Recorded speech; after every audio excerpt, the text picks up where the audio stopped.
इन्नल हम्दुलिल्लाह अल्हम्दुलिल्लाहि हम्दन तय्यिबन कसीरन मुबारकन फ़ी अल्हम्दुलिल्लाहि अदद मा खलक़ वल्हम्दुलिल्लाहि मिल्अ मा खलक़ वल्हम्दुलिल्लाहि अदद कुल्ली शै वल्हम्दुलिल्लाहि अदद मा फ़िस समावाति व मा फ़िल अर्द।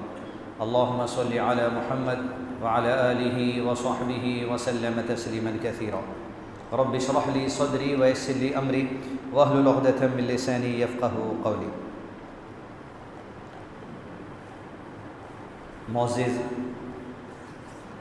शेख़ मोहतरम स्टेज पे तशरीफ़ फरमा, बुज़ुर्ग हज़रात और दीगर सामईन, अल्लाह अज़्ज़ व जल जो रब्बिल आलमीन हैं, कायनात की हर शय हर चीज़ उसी के हुक्म से वजूद में आई और हुक्म उसी का होगा कि हर चीज़ का वजूद भी ख़त्म हो जाएगा।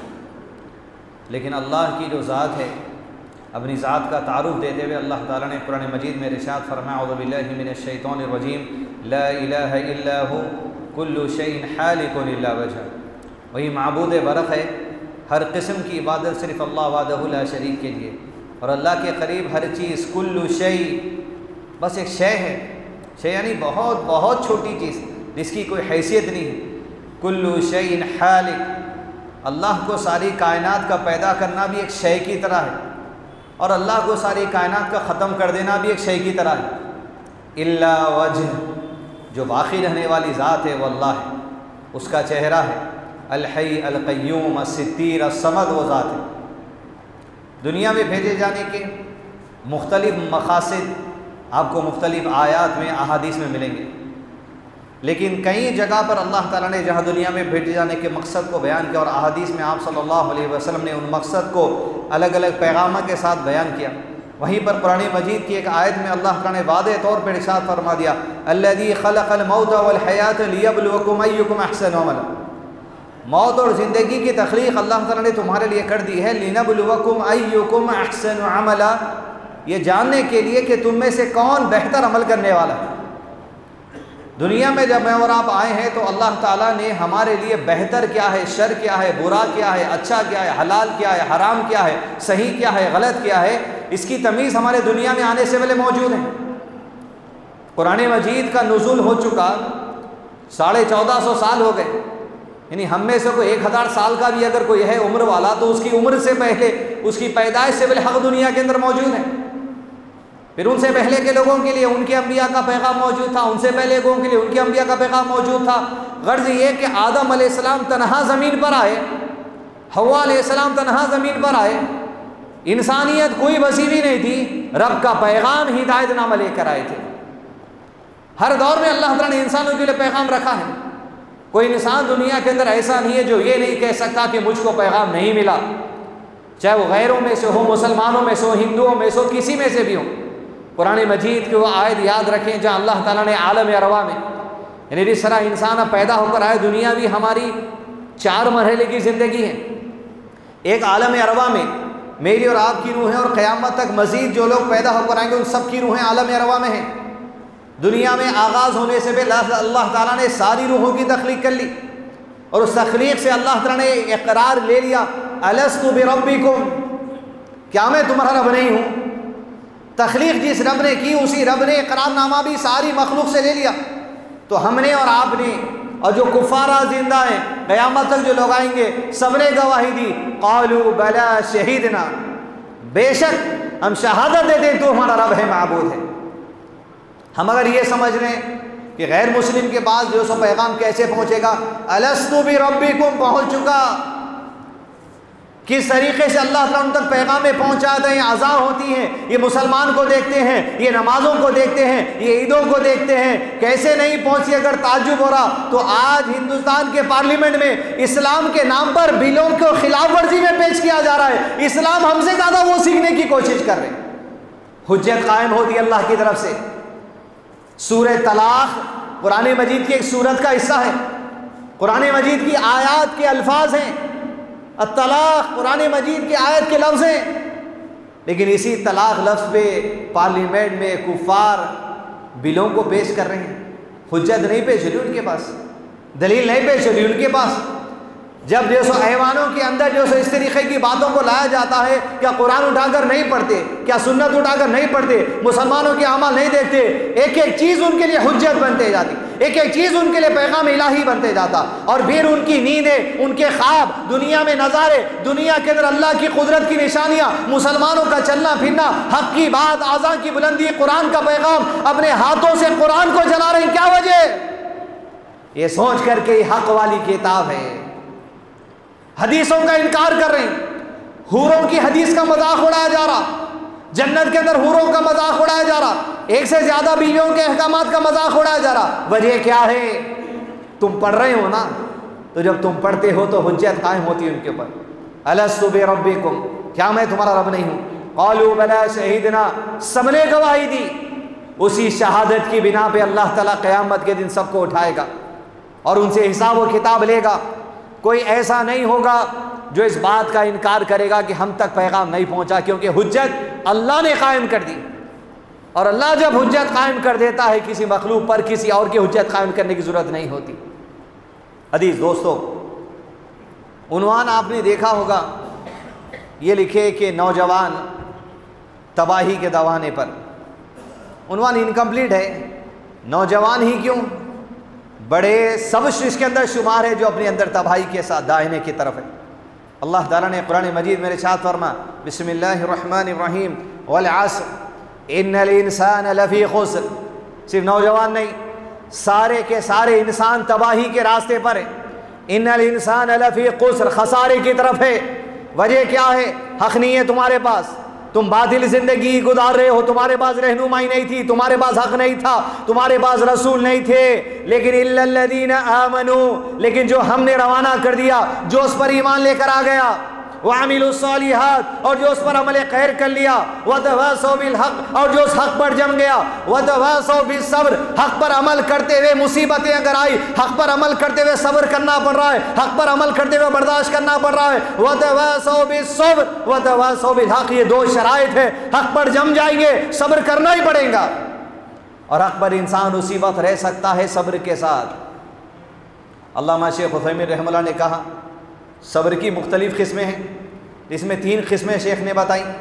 और सब्र में पहली चीज़ ये ली, इंसान के बस में नहीं होती वो चीज़ें, अल्लाह की तरफ से आजमाइशें आ जाती हैं, वह सब्र कायम रहना।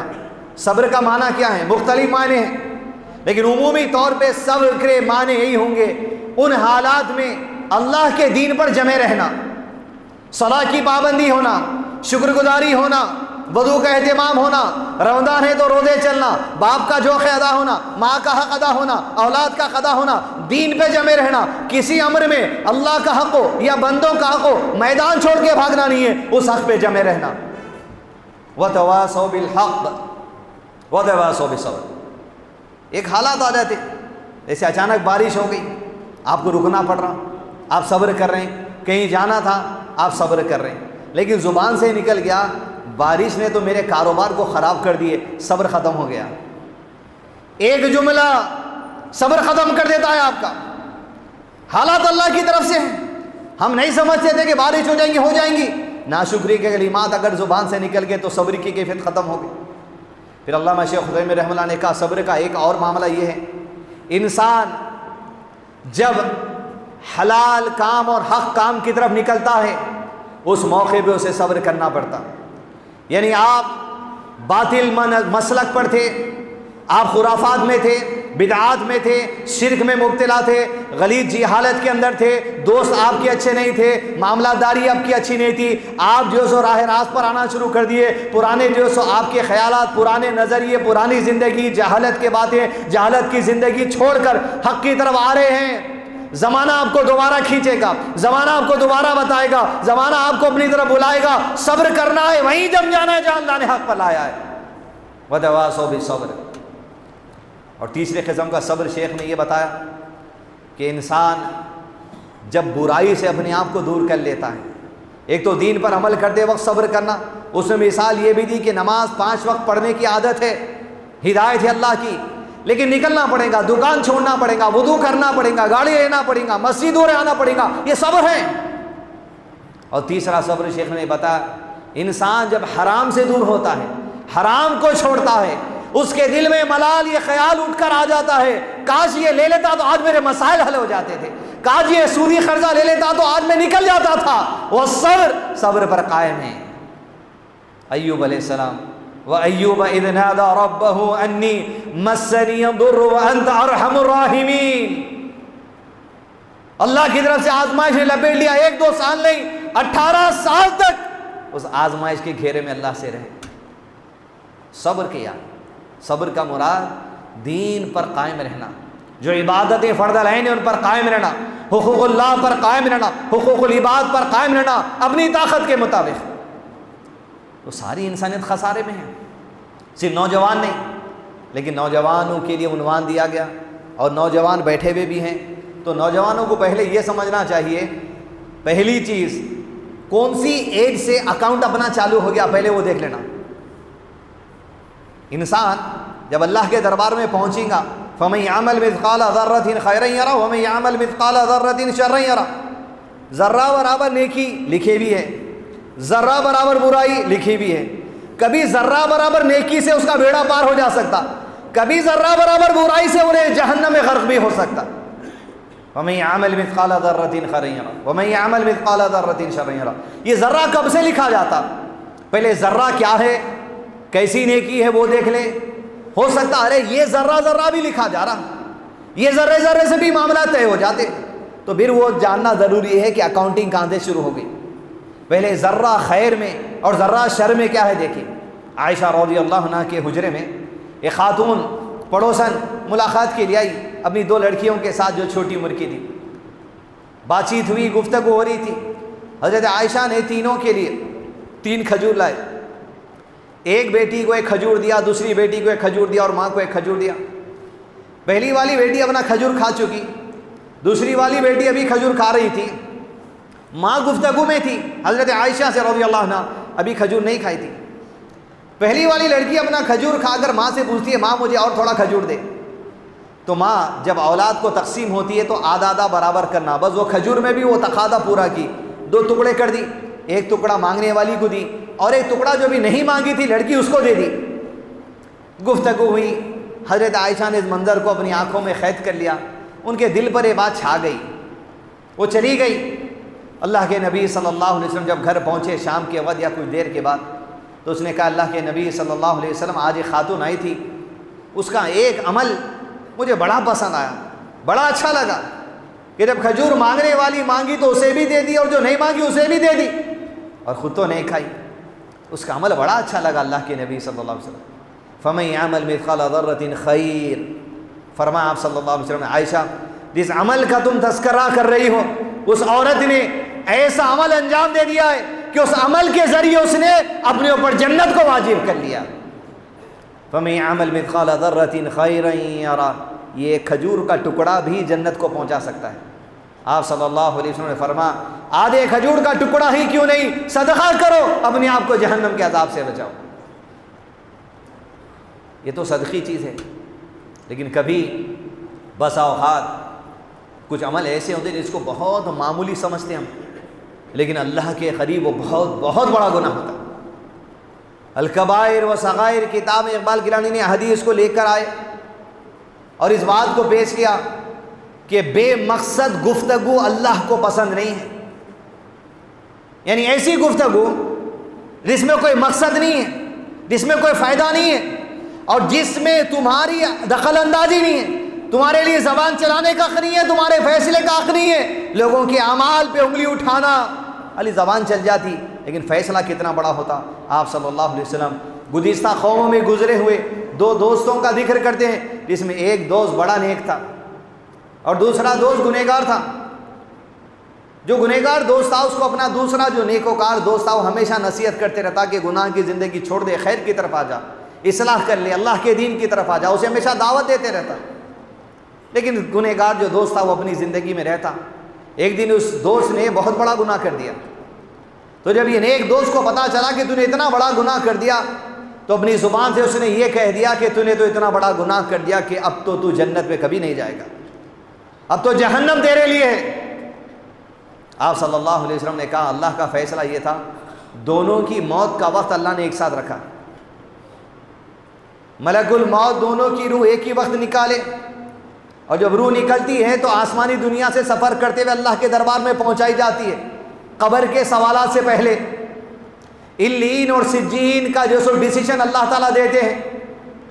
फरिश्तों की रूह जब लेकर पहुंची अल्लाह के दरबार में दोनों की, तो आप सल्लल्लाहु अलैहि वसल्लम ने कहा कि अल्लाह ने उन दोनों की रूहों को खड़ाया और इरशाद फरमाया, कहाँ है वो जो मेरे हुक्म देने से पहले हुक्म ये दे चुका कि ये जहन्नमी है, इसके इस कौल के बदले इसे जहन्नम में डाला जाए और इस बंदे पर मेरी रहमत की उसत की वजह से इसे बख्श दिया जाए और इसे जन्नत अता कर दी जाए। सिर्फ एक जुमला कि तू जहन्नमी है, सिर्फ एक जुमला कि तू जन्नत में नहीं जाएगा, ये कहना था, उसके लिए जन्नत और जहन्नम के फैसले हो गए। फमन यअमल मिथक़ाल ज़र्रतिन खैरन यरा वमन यअमल मिथक़ाल ज़र्रतिन शर्रन यरा। इन दो अहादीस से और अल्लाह के नबी सल्लल्लाहु अलैहि वसल्लम की एक और एक दुआ, जहाँ आप सल्लल्लाहु अलैहि वसल्लम दुआ करते थे, अल्लाहुम्मा इन्नी अस्अलुकल जन्नह, अल्लाह मैं जन्नत का तलबगार हूँ। कैसे? वमा क़र्रब इलैहा मिन क़ौलिन व अमल, मैं ऐसे कौल की तौफीक तुझसे मांगता हूँ, यानी ऐसी बात करने, ज़बान ऐसी चलाने की तौफीक मांगता हूँ जो ज़बान के अल्फाज मुझे जन्नत तक पहुँचा दे। वो अमल, और ऐसे अमल की तौफीक मांगता हूँ जो अमल मुझे जन्नत तक पहुँचा दे। यानी इंसान के अल्फाज, ज़ुबान से बात करना लिखा जाता, जन्नत तक रास्ता तय हो जाता। और वहीं पर आप सल्लल्लाहु अलैहि वसल्लम दूसरी दुआ उसी दुआ के साथ करते, वअऊज़ु बिका मिनन नार, जहन्नम के अजाब से, आग से मुझे बचा ले अल्लाह। वमा क़र्रब इलैहा मिन क़ौलिन व अमल, ऐसी बात कहने से जो जहन्नम में लेकर जाए, ऐसा अमल करने से जो जहन्नम में लेकर जाए। एक तरफ एक अमल है खजूर का आधा टुकड़ा, दूसरी तरफ एक अमल है जुबान का कौल। इंसान का कौल भी इंसान का अमल है, इंसान का अमल भी इंसान का अमल है, कौली व अमल। नौजवानों को ये जानना चाहिए और बुज़ुर्गों को भी जानना चाहिए, मुझे भी जानना चाहिए कि इंसान के ये जो कौल और अमल है, ये उस दिन से अकाउंटिंग में आना शुरू हो गए जब से बलोगत की उम्र को मैं और आप पहुँच चुके। दुनिया में हो सकता माँ बाप ये चाहेंगे बच्चा अभी बालिग हुआ, बच्ची अभी बालिग हुई, अभी तो 11 के हैं, अभी तो 10 के हैं, अभी तो 8 के हैं, रहने दो, चलने दो, सोने दो, उठने दो, मर्जी से जीने दो। ये हमारे लिए मामला हो सकता। अल्लाह के फरिश्तों की सिफत ये है कि फरिश्ते रब के हुक्म में जरी नाफरमानी नहीं करते। जो बलोगत को पहुंच गया, कलम लिखना शुरू हो गया। फरमाया आप सल्लल्लाहु अलैहि वसल्लम ने, 3 लोगों पर कलम उठा लिया गया। एक पागल, जब तक कि अक्लमंद ना हो जाए, अक्लमंद हो गया फरिश्ते उसी दिन से लिखना शुरू कर देते। दूसरा सोता हुआ जब तक के जाग ना जाए, इसकी शरह तफसीर अलग है जो उलमा ने की है। तीसरा बच्चा जब तक के बालिग ना हो जाए। बलोगत की उम्र को पहुंच गए तो आप समझिए वहाँ से अकाउंटिंग शुरू हो गई। अब कोई 16 के है, 17 के है, 18 के है, 20 के है, 22 के है, 23 के, 24 के है, बलोगत को पहुँच गए। अब आज का ज़माना तो ऐसा है, या बाज़ घरों की खादगी ब्रीड सिलसिला चलते सारा ऐसा रहता, 6th क्लास 5th क्लास के बच्चियां भी बालिग हो जा रही। 5th 6th क्लास या उम्र क्या रहती है बहुत से, वो 10 साल के अंदर, 9 साल 8 साल में बच्ची की बालिग हो जाती। बच्चों के लिए मूंछ का फूटना या जो सो मनी का जो सो जाहिर होना, इसके शराइत हैं। लेकिन जिस दिन से लड़का या लड़की बलोगत को पहुंच गए, वहां से अकाउंटिंग शुरू हो गई। जो कौल गलत निकला गुनाह लिखा गया, जो अमल अच्छा हुआ नेकी लिख दी गई, जो कौल अच्छा निकला नेकी लिख दी गई, जो अमल बुरा हुआ बुराई लिख दी गई। ये उम्मत पर एहसान अल्लाह का ये है कि आप सल्लल्लाहु अलैहि वसल्लम ने फरमाया, मेरे उम्मत के लोग जो अपने दिल में बुराई का इरादा कर लेंगे, बुराई नहीं लिखी जाएगी। जब बुरा कर लेंगे उतना ही गुनाह लिखा जाएगा जितनी बुराई थी। लेकिन मेरी उम्मत के लोग जब दिल में नेकी का इरादा कर लेंगे, नेकी उसी वक्त लिख दी जाती सिर्फ इरादे पर। और जब नेकी कर लेंगे 1 से 100 या 700 दर्जे तक अजर सवाब अल्लाह ताला अता कर देता है। उम्र के जिस हिस्से में मैं हूं, आप हूं, ये बात का जायज़ा ले लीजिए, अकाउंट तकरीबन लोगों का खुल गया यहाँ पर, और अल्लाह के फरिश्ते ज़री भी ख़ता नहीं करते लिखने में। अब यह जिम्मेदारी देखना ही है, अकाउंट शुरू हो चुका 10 साल से, 9 साल से, 11 साल से, 12 साल से, 14 साल से, 15 साल से। 9 से 15 साल की उम्र में लड़के और लड़कियों का अलग अलग बलोगत की उम्र के हिस्से, वहां से अमाल लिखना शुरू हो गए, और यही अमाल नामा जो क़यामत के दिन पूरा पेश किया जाएगा अल्लाह ताला बंदों के सामने।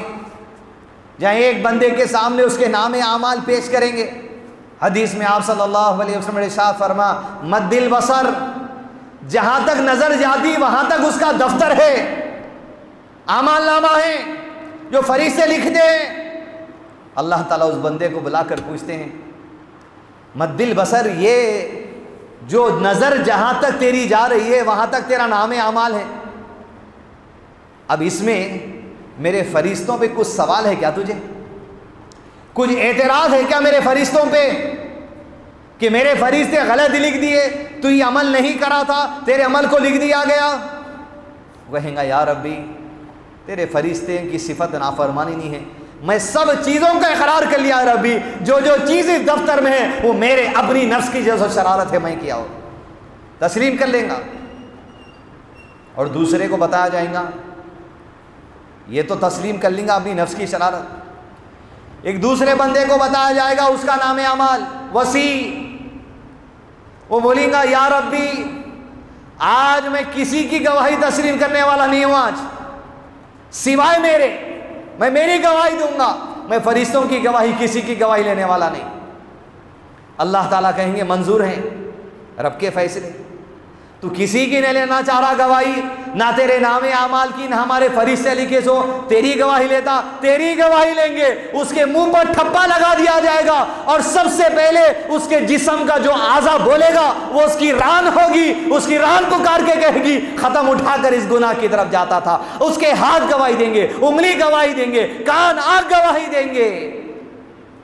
वो अपने आज़ा से, फिर जब अल्लाह ताला गवाही ले लेंगे उसके आज़ा से, उसके मुंह का ठप्पा खोला जाएगा, वो खिताब रब से नहीं करेगा, वो खिताब अपने आज़ा से करेगा। अरे अरे मैं तो तुम्हें जहन्नम से बचाने के लिए आज अपनी गवाही के रब को मनवा लिया था, और तुम है जहन्नम में, तुम्हें बचना था और तुम ही खुद मेरे खिलाफ गवाही दे दिए।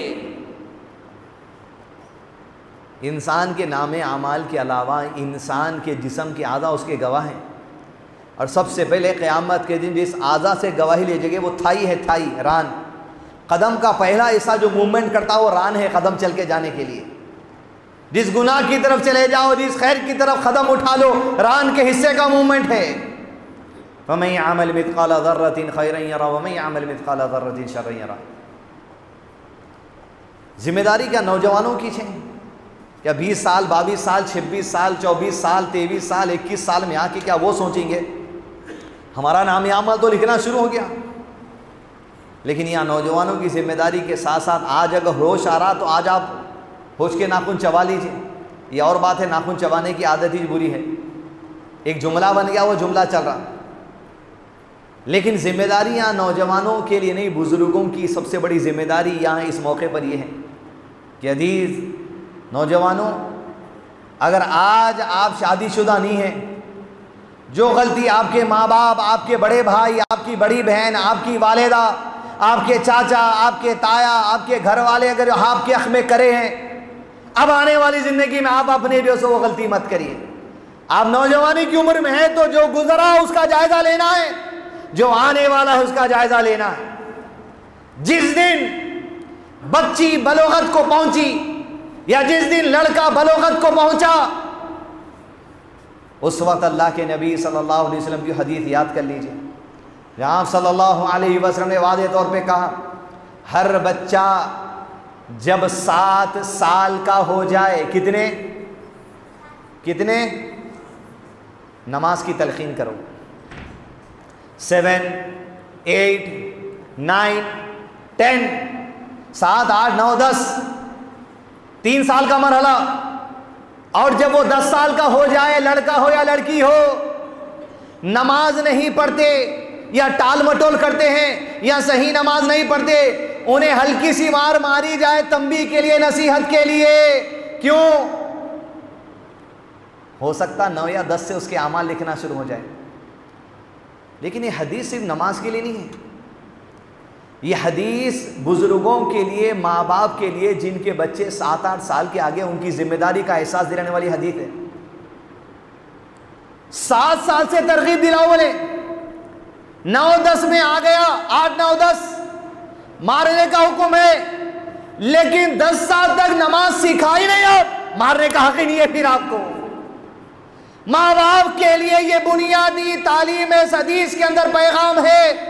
बच्चा आपका 7 साल, 8 साल, 9 साल, 10 साल का हो जाने तक दीन की जितनी बुनियादी तालीमात है सब अपनी जिम्मेदारी से उनको सौंप देना है, सिखा देना है। कौन काम सिखाएगा उसको? कुरान पढ़ लेंगा उन्हें, हदीस पढ़ लेंगा उन्हें, आलिम साहब का नाके बैठ जाएगा उन्हें? कौन?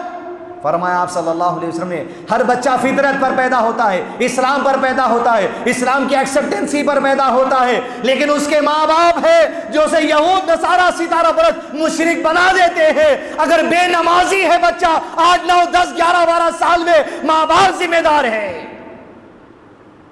आप सिखाए नहीं, आप कोशिश ही नहीं किए, आप खाली बिस्मिल्लाह करने में हैं, बर्थडे करने में हैं, कैंडल जलाने में हैं, दिवाली के फुलझड़ियाँ जलाने में हैं, ज़मीन चक्कर सिखाने में हैं, आप उसको जो सो आउटिंग कराने में, सब में है, मगर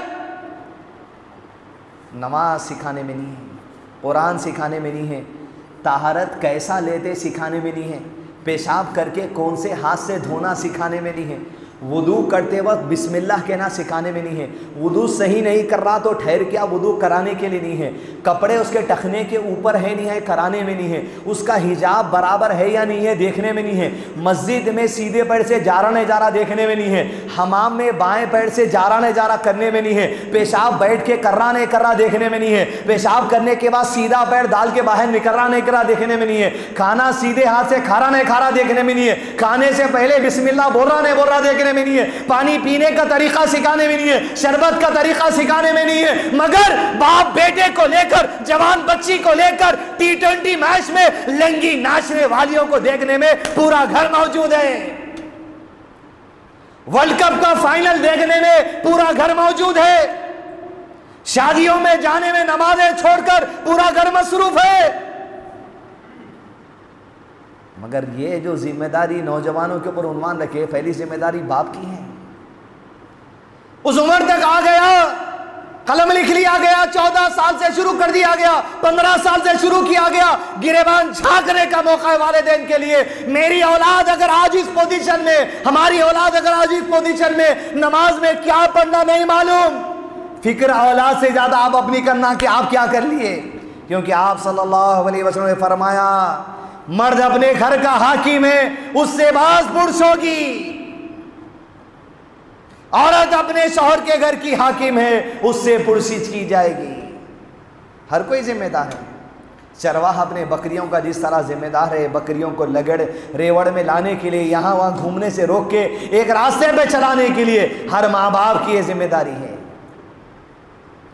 तो नौजवानों का जब जिक्र हो रहा तो सिर्फ हदीसें नौजवानों के लिए आती तो नौजवानों के लिए नहीं, वो माँ बाप के लिए है। लेकिन आज नौजवानों के लिए जिनके अभी निकाह नहीं हुए, आप यहाँ बैठे हैं, साल 2 साल 1.5 साल में आप निकाह के बंधन में जुड़ने वाले अगर हैं, याद रखिए ये गलती नहीं करना अपने औलाद के मामले में। जब वो 2 साल का हो गया, 3 साल का हो गया, 4 साल का हो गया, पीछे लग जाइए, छोटी छोटी कोशिशें करते जाइए ताकि बच्चा 10 साल के आने तक नमाज का तरीका उसका दुरुस्त हो जाए। उसके बाद भी अगर दुरुस्तगी नहीं है तो नसीहत करते रहना पड़ता, बोलते रहना पड़ता। मैं आज इस उम्र का हो गया तो मेरे वालिद साहब आज भी मुझको बताएंगे, आज आप इस उम्र के हो गए तो आपके वालिद साहब आपको इस उम्र के बताएंगे। इंसान है, नफ्स की शरारत है, शैतान का जो सो शरारत सताना है, इंसान को नसीहत की जरूरत है। तभी तो जुमा के खुतबे का एहतमाम हर जुमा किया जाता है। वजह क्या है? नसीहत इस्लाह की जरूरत हर एक को है। तो अजीज नौजवानों, इस गफलत में मत रहिए कि अभी तो 24, 21, 22 में है, खाता शुरू हो गया। वालिदैन नहीं सिखाए, उनकी गलती की, आपकी गलती, किसकी गलती की, लेकिन अब जायज़ा ले लीजिए। अब हर कौल हर अमल नाप तोल कर हो जाए, जो जुबान से बात निकले तोल कर, जो कदम उठे तोल कर, जो हाथ उठे तोल कर, जो नमाज हो तोल कर, जो सजदा हो गौर व फिक्र से, जो रुकू हो गौर व फिक्र से, जो नमाज सही नहीं गौर व फिक्र से। खाता शुरू हो गया, फमन यअमल मिथक़ाल ज़र्रतिन खैरन यरा वमन यअमल मिथक़ाल ज़र्रतिन शर्रन यरा। शर और खैर एक एक चीज़ नोट की जा रही है, और नाम अमाल इंसान का लिखा जाएगा, माँ बाप का भी लिखा जाएगा। बेसिक जो नेसेसिटी है हमारी, इन्नल इंसान लफ़ी खुस्र, खसारे में सब, इल्लल्लज़ीना आमनू व अमिलु सालिहात। अल्लामा शेख उथैमीन रहमतुल्लाह इस सूरत की तफसीर में लिखते हैं, आमनू ईमान लाना, व अमिलु सालिहात अमल करना। कहा दोनों के लिए शर्त है, जो तफसीर में शेख ने लिखा, आमनू ईमान लाओ, किस पर, क्या ईमान लाएंगे, किस बात पर ईमान लाएंगे, कैसे ईमान लाएंगे? ईमान के लिए शर्त इल्म है, उसूल इल्म।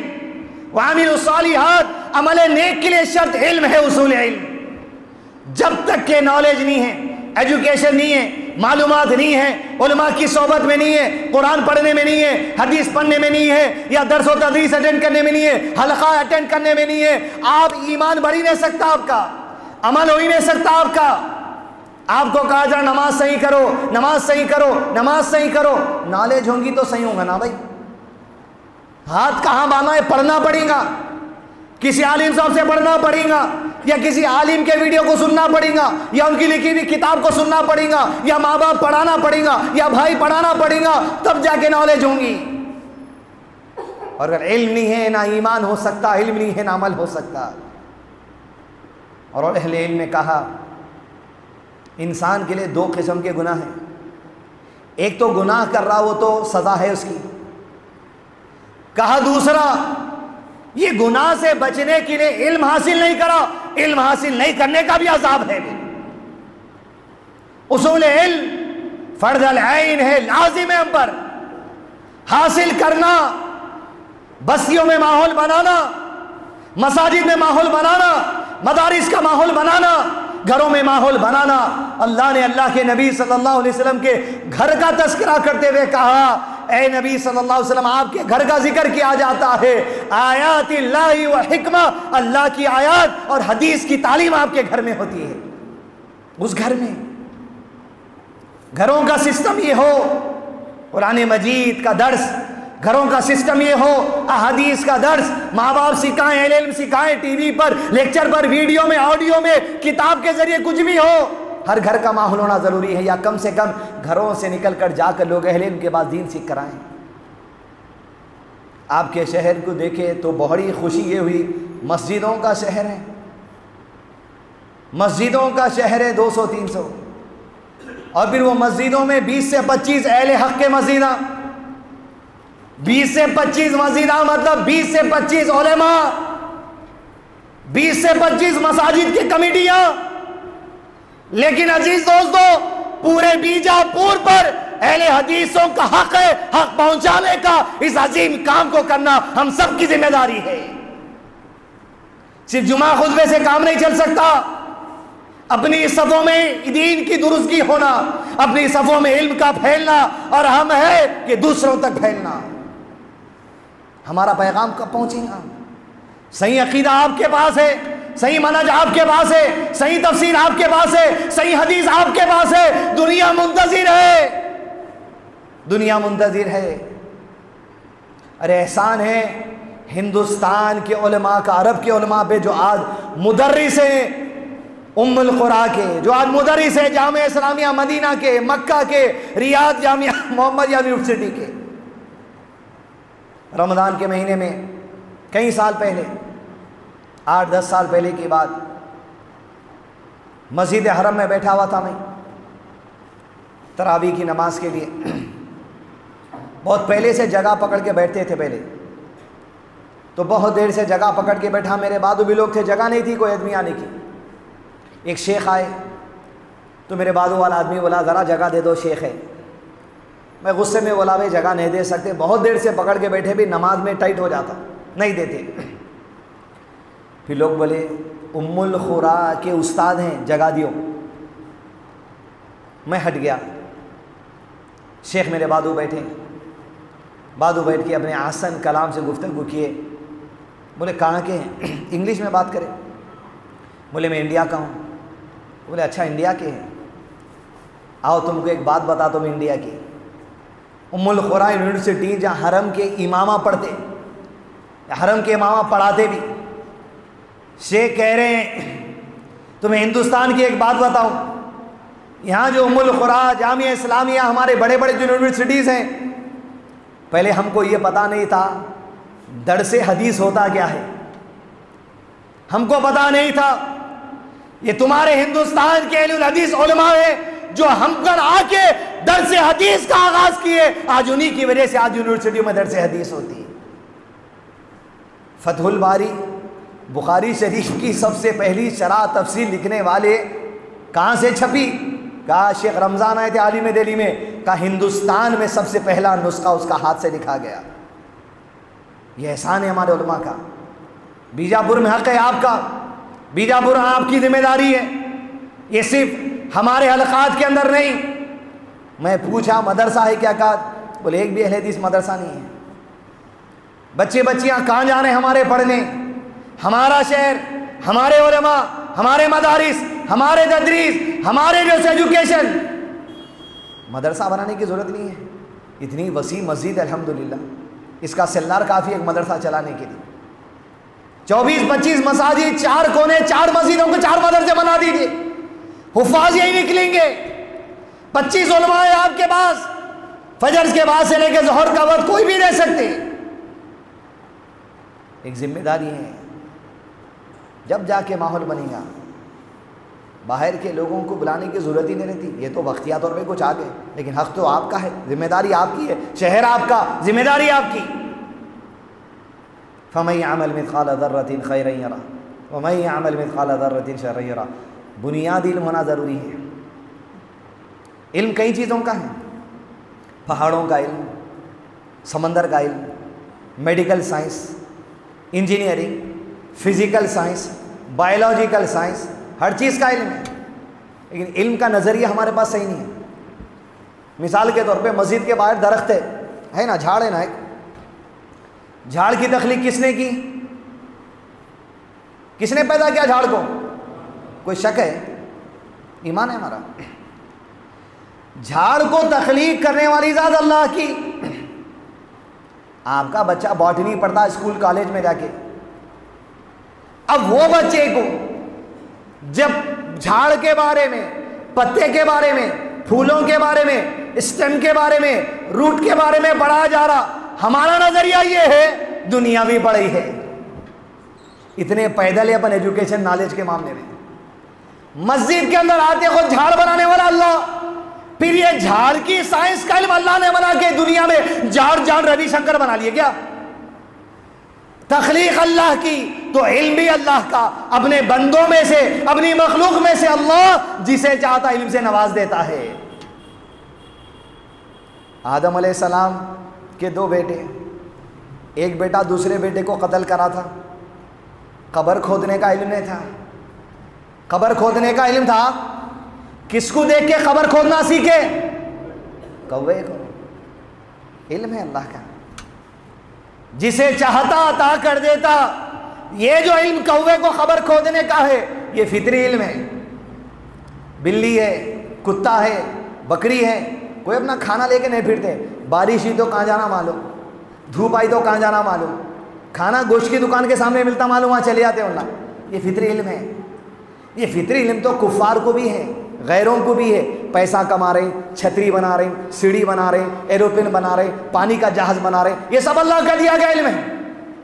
लेकिन इस इल्म के जरिए इंसान अपने रब की निशानियों को समझकर रब को नहीं पहचानता और नाम देता है ये दुनिया है, ये नेचर है, ये कुदरत है, नाम दे लिया जाता। इंसान का मामला ये है, मुसलमान का, अल्लाह की सारी निशानियों पे गौर व फिक्र करता। क्या ताकत हम में जब पैदा हुए तो कश्ती बनाने की सलाहियत थी क्या? आज कश्ती बन रही। ला इलाहा इल्ला हुवा रहमान रहीम, वही अल्लाह रहमान और रहीम जिसने सलाहियत दे दी, अकल दे दी, अकल सलीम दे दी, ये तौफीक दी कि हम ये बनाएं। एक फितरी इल्म है जो जानवर को भी है, कौवे को भी है। दूसरा शरई इल्म है जो आप कौवे से नहीं सीख सकते, जो शरई इल्म है जो आप कुत्ता बिल्ली से नहीं सीख सकते।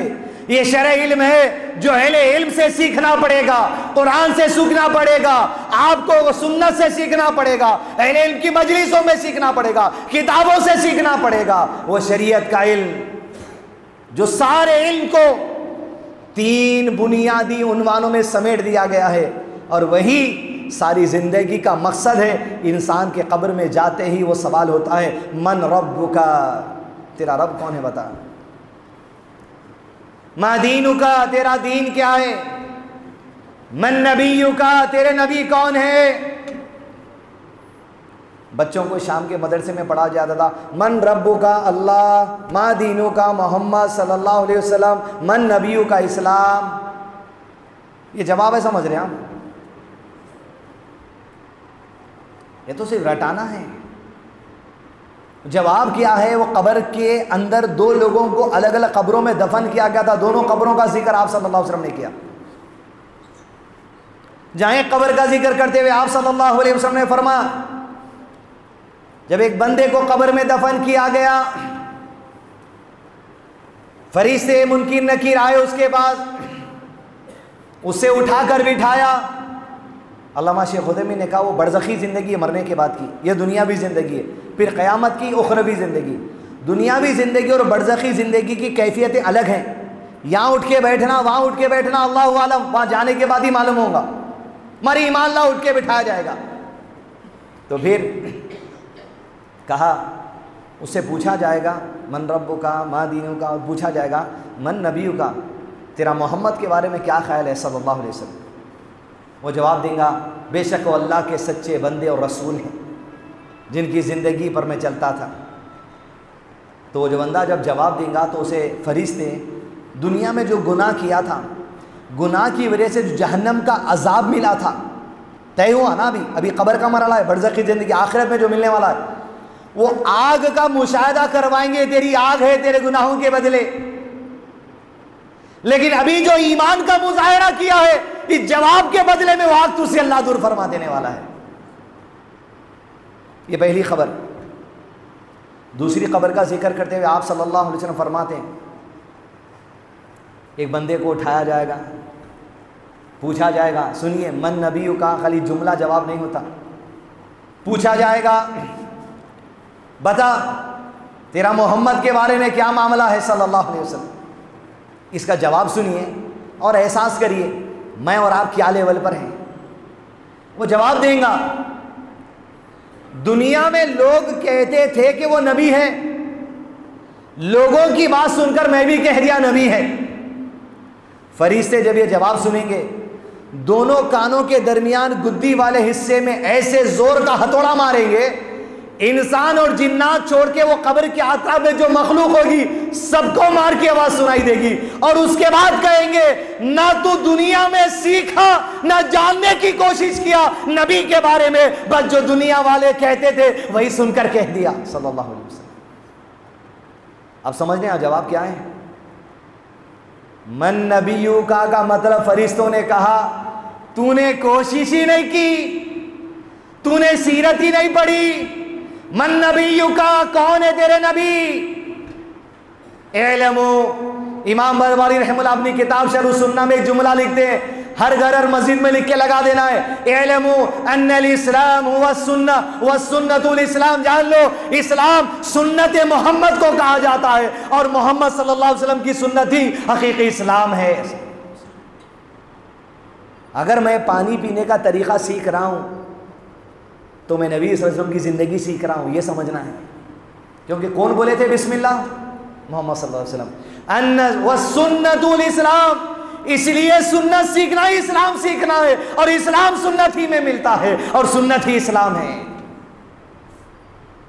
आप हमाम में जाने का तरीका सीख रहे हैं तो नबी सल्लल्लाहु अलैहि वसल्लम की ज़िंदगी के वो लम्हे को सीख रहे हैं। जब जब आप हमाम में जाते थे, बायां पैर डालकर जाते थे। यही सीरत है, यही सुन्नत है, यही इस्लाम है,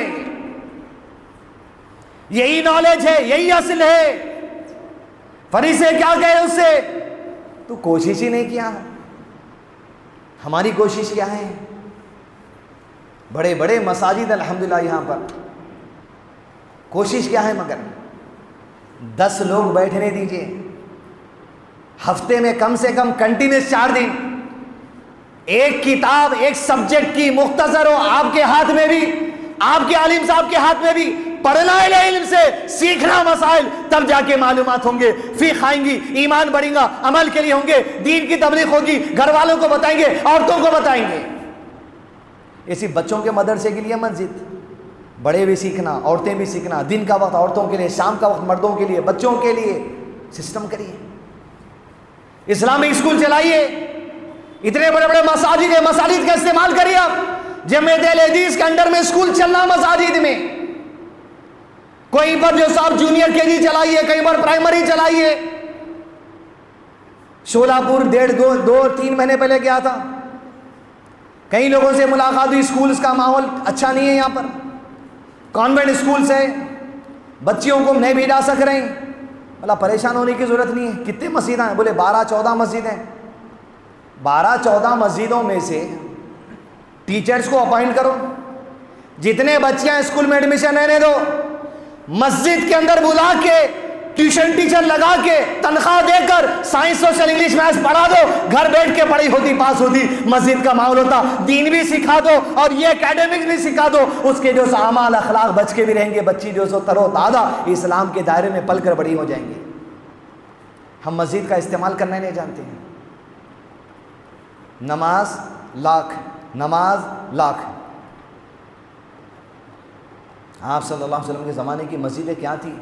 मस्जिद नबवी पहली यूनिवर्सिटी है सहाबा के दौर की। अस्हाबे सुफा, वो चबूतरा छप्पड़ के नीचे क्या था काम? अबू हुरैरा सरदार बैठे हदीसों को लिखना, याद करना, लिखना, याद करना, लिखना, याद करना। मरीजों के लिए खैमा लगाया जाता, भूखों के लिए खाना खिलाया जाता, घर नहीं है सो वालों को घर दिया जाता। एहतिकाफ का इस्तेमाल किया जाता, औरतों के लिए नमाज का एहतमाम, सवाल और जवाब का सेशन, औरतों के लिए एक दिन खास मस्जिद के अंदर। जंगी मामला चलते, मशावरे चलते, कैदियों को बांधा जाता। अरे कैदियों को बांधा गया मस्जिद नबी में, अखलाक देख के लिए इस्लाम कबूल कर लिए।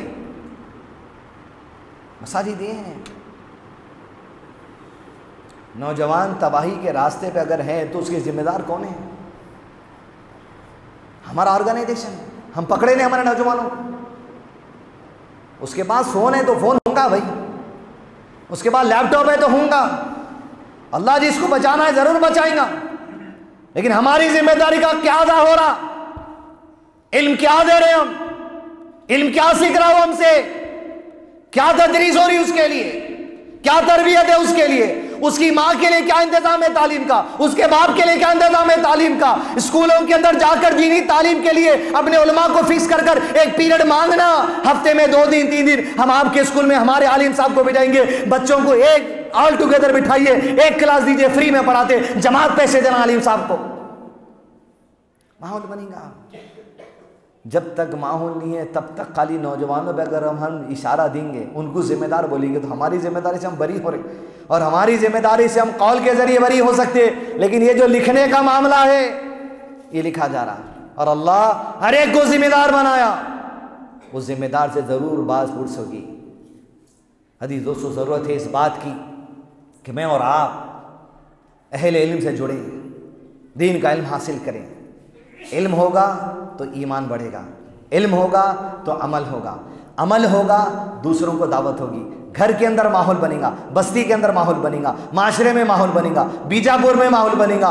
हर अहले हदीस बच्चा गुजरा तो लोग उसके अमल, उसकी नमाज, उसके अखलाक को देख कर कहना कुछ ना कुछ सीखने मिल जाता है। इससे ये ज़रूरत है। तो उन्वान सिर्फ नौजवानों के लिए नहीं, आपके बच्चे की उम्र आज अगर 7-8 साल है, आप होश में आ जाइए, क्योंकि वालिदैन है जो उसे लेवल पर पहुंचाते। आ जाना, बच्चों को बच्चा मत समझिए आप। उन्वान के आखिर हिस्से में ये नौजवान की टर्मिनोलॉजी है क्या वो समझिए आप पहले। सहाबा के दौर में आज हम जिसको बच्चे समझ के बोल रहे हैं बच्चे पीछे हटो, हम बच्चों के लेवल पे उतरना नहीं चाह रहे हैं। हमारे पास कैसा है, बच्चे दूर, अभी नहीं समझ सकते, अभी नहीं आ सकते, दूर हट जाओ। गलत नजरिया है। बच्चे को लेवल पे लाना।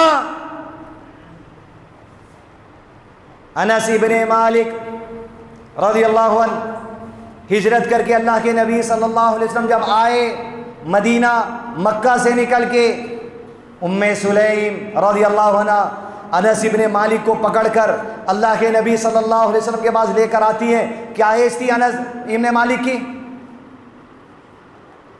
क्या एज थी? 9 साल, 8 से 9 साल। 8 से 9 साल के उम्र का बच्चा सारी कायनात में जो शख्स दीन सिखाने आया है, मां अपने बच्चे को लेकर अपने बच्चे को उस शख्स के हवाले करती है जो सारी दुनिया को दीन सिखाने आया। कहा मोहम्मद सल्लल्लाहु अलैहि वसल्लम मेरे बच्चे को अपनी खिदमत में लिख लो, दुनिया और आखिरत इसकी कामयाब हो जाएगी। 9 साल अल्लाह के नबी सल्लल्लाहु अलैहि वसल्लम की खिदमत करते थे अनस इब्ने मालिक। मकसद क्या खिदमत करना था? मकसद सोहबत में रखना था, मकसद दीन सिखाना था। आप सल्लल्लाहु अलैहि वसल्लम जो कायनात को अल्लाह का दीन सिखाने के लिए आए, 9 साल के बच्चे की अक्ल के लेवल पर आकर अनस इब्ने मालिक को बात समझाते थे, ऐसी समझाते थे दिल में उतर जाती थी बात। यह मेरा काम, आपका काम, अहले इल्म का काम, बच्चों के लेवल पर आकर दीन सिखाना। जमात अहले हदीस ही है जो वाहिद जमात जो मानती है हक़ाइक़ की बिना पर, तहक़ीक़ की बिना पर कि अल्लाह के नबी सल्लल्लाहु अलैहि वसल्लम का निकाह जब हज़रत आयशा से हुआ तो उम्र 6 साल की थी। कितनी? विदाई 3 साल के बाद हुई, यानी 9 ईयर्स। अनस इब्ने मालिक की एज, हज़रत आयशा की एज लगभग 21 थी। मदीना हिजरत करे, हज़रत आयशा की विदाई हुई 9 साल। 9 ईयर्स में अल्लाह के नबी सल्लल्लाहु अलैहि वसल्लम के निकाह के बंधन में जोड़ा गया। क्यों? दुनिया एतराज करने नहीं। जब आप सल्लल्लाहु अलैहि वसल्लम की वफात हुई, हज़रत आयशा की एज 18 ईयर्स थी, 18 साल। वहां से वफात से लेके 50 साल मजीद 68 ईयर्स तक सहाबा साहबियात खुलफाए राशिदीन को दीन इस्लाम के फतवे दिया करती थी। पूछने आते थे उनके चौखट पर, अम्मा ये मसले में फतवे की जरूरत है, अम्मा फतवा दिया करती थी। कब सिखाए तालीम? नबी से सिर्फ 9 साल में सीखे नो। जब आप सल्लल्लाहु अलैहि वसल्लम की वफात हुई,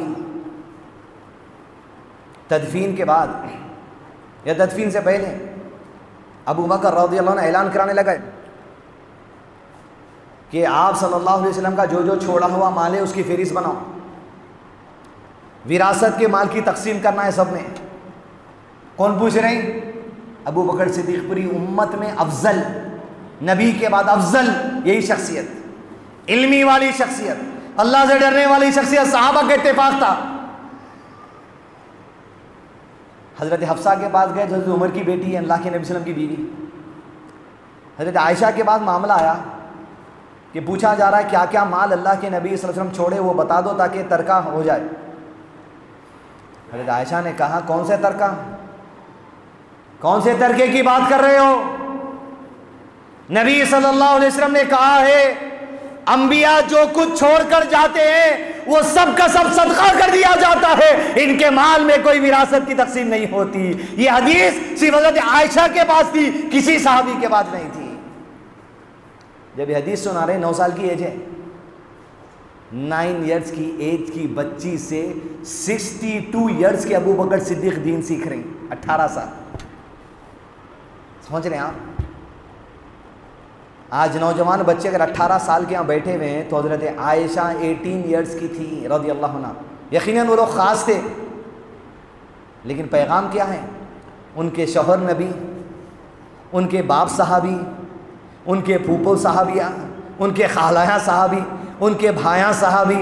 माहौल जब इल्मी बनता, माहौल जब दीनी बनता, बच्चों पे खुद ब खुद असर होते चला जाता। घर में माहौल नहीं है, मस्जिद का माहौल नहीं है, मदारिस का माहौल नहीं है, माशरे में माहौल नहीं है, खानदान में माहौल नहीं है, दावतों में माहौल नहीं है, कहां से बच्चे तैयार होंगे? ये सोचिए आप। सहाबा मतलब लफ्ज़ सहाबा मतलब आप बड़े उम्र के लोग नहीं, लफ्ज़ सहाबा मतलब एक कैटेगरी सिर्फ छोटे बच्चों की है। उसमें मूछियां नहीं फूटे थे, 14 साल में उहद की जंग में आ गए थे लड़ने के वास्ते। नौजवान फिजिकली भी तैयार थे, इल्मी तौर पे भी तैयार थे, हाफिजा भी मजबूत था, फतवा देने की सलाहियत थी, बात कहने की सलाहियत थी, बात समझाने की सलाहियत थी। इब्ने अब्बास रज़ियल्लाहु अन्हु, क्या है मामला, क्या मामला है? हजरत उमर बड़े बड़े बदरी सहाबा, बदर की जंग में शरीक होने वालों के बाद इब्ने अब्बास को लेके फिरते हैं।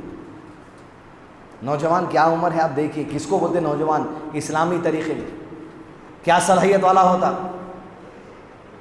हजरत उमर पे एतराज़ किया, ये छोटे बच्चे को क्यों लाते आप? इसकी उम्र के बच्चे तो हमारे बाद भी हम नहीं ला सकते क्या?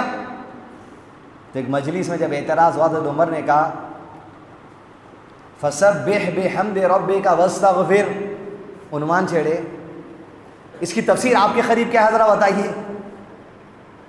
मेरी तकरीब तफसीर ये है, अल्लाह के नबी सल्लल्लाहु अलैहि वसल्लम को हम्द व सना इस्तिग़फ़ार का हुक्म हुआ। वो मजलिस में इस बच्चे से पूछा जा रहा, फसब्बिह बिहम्दि रब्बिका वस्तगफिर की तफसीर तुम्हारे करीब क्या है? इब्ने अब्बास कम उम्र का, मेरे करीब मेरी राय ये है कि अल्लाह के नबी सल्लल्लाहु अलैहि वसल्लम की वफ़ात का वक्त करीब आ चुका है, इसलिए अल्लाह हम्द व सना और इस्तिग़फ़ार का हुक्म दे दिया।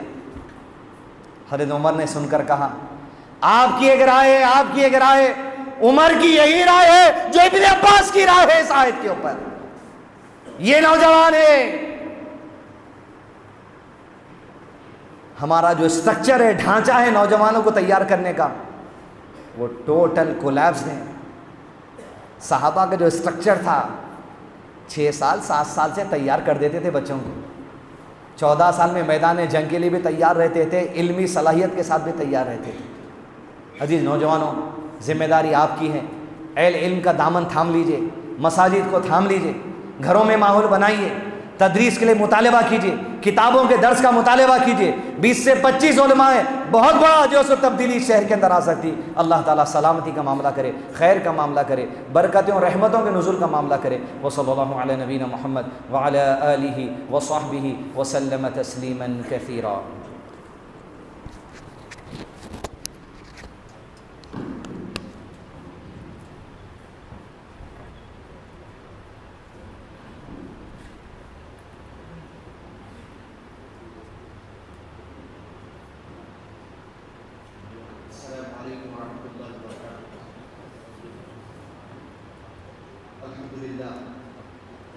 अभी आपके सामने नौजवान तबाही के रास्ते पर इस उन्वान पर बहुत ही दुर्मग्ज़ किताब पढ़ा था।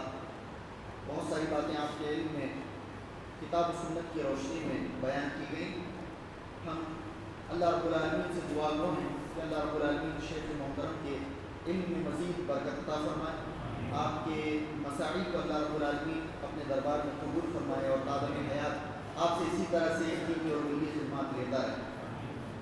हज़रात, हमारा अलमिया यह है कि जैसे अभी आपके सामने दौरान खिताब बात भी आई कि शहर बीजापुर का ये इम्तियाज़ है कि दूसरे अतराफ़ व अकनाफ के इलाक़ों के मुकाबले में यहाँ पर कसरत मसाजिद है और उलमा की भी एक बहुत बड़ी तादाद हमारे दरमियान है।